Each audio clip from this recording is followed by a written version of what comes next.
Hey guys, here's a brief little mini lecture about how to read a syllabus. Syllabus, as you know about them, are syllabi. It's a fancy word for a list or a table of contents. And what a syllabus is it's a table of contents for a college course. It has a bunch of different functions. Probably the most important function is it's a contract. When a professor puts together a syllabus, she makes a contract. Here are the goals, here are the outcomes, here are the grading schema, and here is the contract between the professor and the student. So that's why they're so important to institutions and important to professors. But for you, the student, it's a little bit different. First of all, I have to tell you, the word syllabus, it's a fancy word. It derives from the Latin. But in and of itself, the Latin comes from the Greek. And in fact, syllabus is a mistranslation of a Greek word. So I just think that's hysterical. We spend so much time proofreading them. And in fact, the syllabus itself is a typo. So in the Greek, you can see on the board, syllabus, this is the Greek alphabet. It comes from the word syllabus. And somebody was reading Cicero in the 15th century and transposed those T's for those L's, and now we have this fancy Latinate word. Go figure. You have a lot of them. You should receive them for each class. I have a couple from my class. This is my syllabus for my writing class.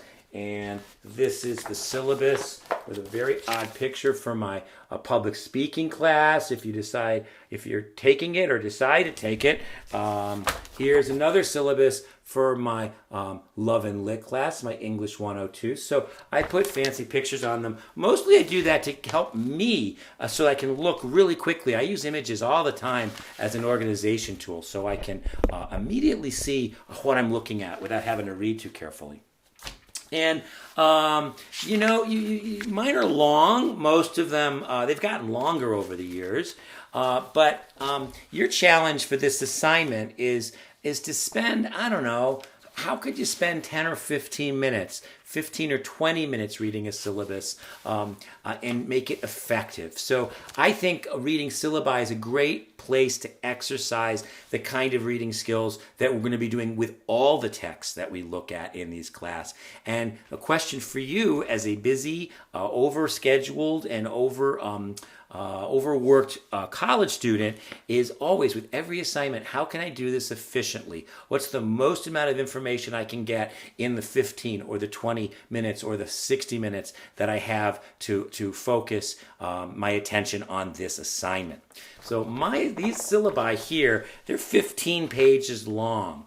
And if I were to read 15 pages, I'm a pretty fast reader, it would still take me 30 or 40 minutes. And I don't want to spend 30 or 40 minutes of my life going on this syllabus. So what could I do first? So I'm going to suggest 3 kind of levels of reading. And the first level is, how much can I find out in 2 minutes?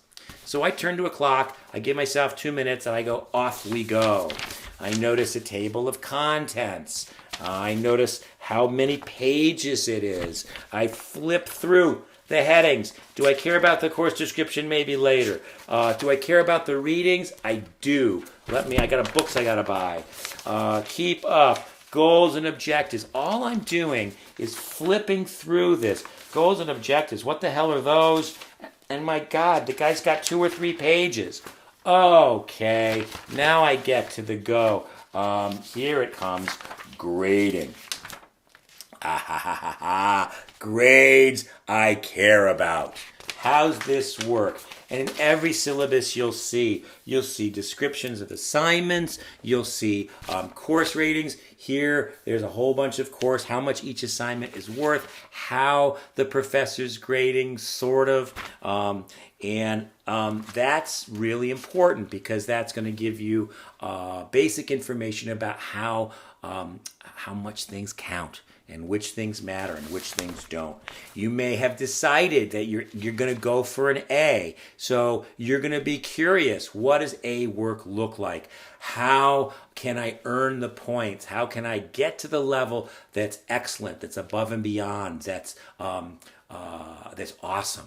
You may be just trying to get your credits. You're taking lots of classes. You're a busy person. You're raising the kids. You're taking care of grandma. And, it's get my 3 credits and run. All I need is a C. So there too, what is the minimum I can do? What would I need to do to guarantee myself that I could get through that C for college level effort, college level comprehension, college level credit? There's nothing wrong with a C. The problem is when you aim for them, sometimes you don't hit them. The other problem is most colleges require B's and A's to get transfer credit. So if you're not finishing at HCC or if you're going on for a bachelor's, you really want to make sure that you're aiming for B's and A's. C's aren't going to credit. You'll lose those 3 credits. You'll lose the credit value of your semester. I think my best advice to students who are struggling to keep their grades up is drop a course and take it later. Drop down from 4 to 3 or 3 to 2 or 1 because of COVID. Keep in school, keep studying, but be realistic about your time. And it's better to take 2 courses and get A's than it is to take 4 courses and get C's. Your GPA is a really important thing as you're moving ahead to get hired, to get transfer, and to go ahead with yourself. All right, so we got grades. And again, here I noticed some things about scheduling that's interesting in an online course. Discussion boards. I'm just flipping discussion requirements. Smartphones. Kirk says something about smartphones. Cheating. I know what cheating is. Disability accommodations and the course schedule. Now, just having flipped through this for a minute or two, I know that grading is probably the most important. The second most important is the books that I need, my materials.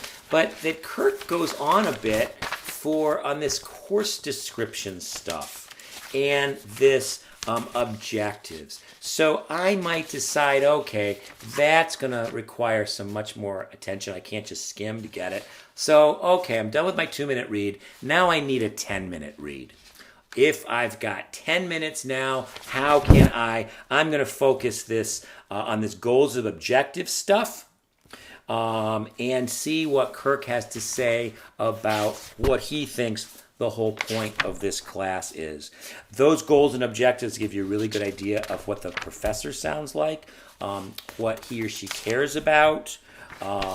Some of them are sort of boilerplate, which is to say some of them are things you'll find in lots of different course syllabi, but some of them I'm always interested in places where I can get a little bit of the personality of the professor.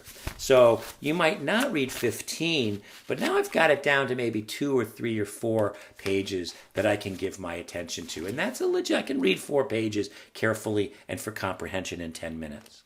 So I've done a 2-minute read, I've done a 10-minute read, and then the last thing that I'm going to ask you guys to do with this reading and all your reading is to look for really strong sentences and to look for really useful words.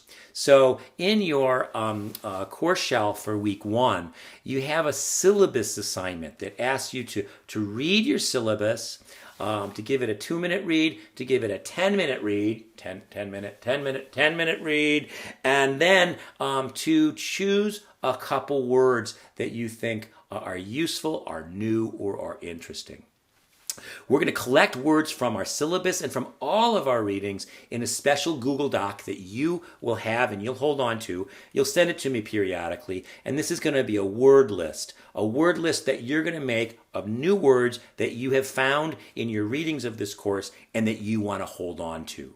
So for this first syllabus assignment, I want you to find at least 3 and as many as 5 words from the syllabus that you are new or that you think are interesting, that you want to use, you want to own, you want to make the word useful to you in your own writing. So all you do is you pick those 5. I always circle words that I want to learn, and then in my Google Doc, open up a Google Doc, write my course lexicon, my word list, and simply list those words. I think the word daunting is cool.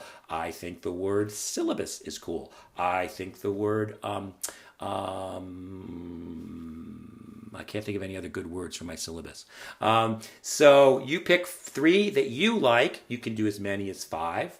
And then what I want you to do is after you've just copy the word, then I want you to pick of those 5 or of those however many words you've collected from the readings of your week, I want you to pick 3 of those words and actually look them up, learn the definition, write the definition out if you want, write a few sentences using the word. So you don't have to define and write sentences for every word that you notice, but you do want to pick a few. You want to notice, collect lots of words. 3 words at least from every reading. 5 is better. And then after you've collected them from the reading, from a video lecture, from your from any assignment, collect them in your own word list. Collect them in your own class lexicon. And then after each week, you'll pick the few that you think are really the best of the best of the best. It's important to collect words, but we have to really learn and use them for them to become part of our accessible vocabulary, part of the vocabulary that we can really write with. So that's all you need to know about syllabi, about 3 levels of reading, 2-minute reads, 10-minute reads, and circle and choose. I will see you next time.